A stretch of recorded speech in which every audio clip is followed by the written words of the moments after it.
రాజు అయితే ఫైల్స్ అన్ని చెక్ చేసుకుంటూ అలా చెక్ చేస్తూ ఉంటాడు. అలా రాజు దగ్గరకు వచ్చి, తాతయ్య ఎంతో కష్టపడి సంపాదించిన ఆస్తిని ఎవరి కోసమో దారిపోయాల్సి వస్తుంది. ఇది చాలా బాధాకరం కదా అనేది ఆ కావ్య అనుకుంటూ ఉంటుంది. ఏం చేస్తాం మరి అనేది రాజు అయితే అలా చూస్తూ ఉంటాడు. కానీ దీనికి పరిష్కారం ఎలా అయినా వెతకాలి మనము అనేది కావ్య అయితే అనుకుంటూ ఉంటుంది.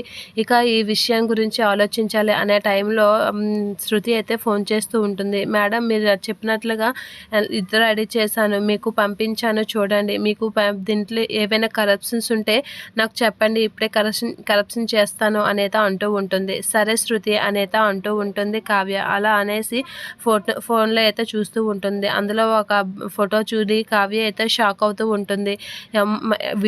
వీడే ఖచ్చితంగా వీడే కదా అని అంటే, అవును ఇది పక్కా ప్లాన్తోనే జరిగింది. అంటే దీని వెనకాతల ఎవరో ఉన్నారు, దీని వెనకాతల ఎవరో ఉండి ఏదో నడిపిస్తున్నారు. కానీ దాని వెనకాతల ఎవరున్నారు, అసలు ఎవరికి అవసరం ఇదంతా అని అయితే రాజు కావ్య అయితే ఆలోచిస్తూ ఉంటారు. అవునండి, నాకు ఇదేదో అదే అనిపిస్తుంది.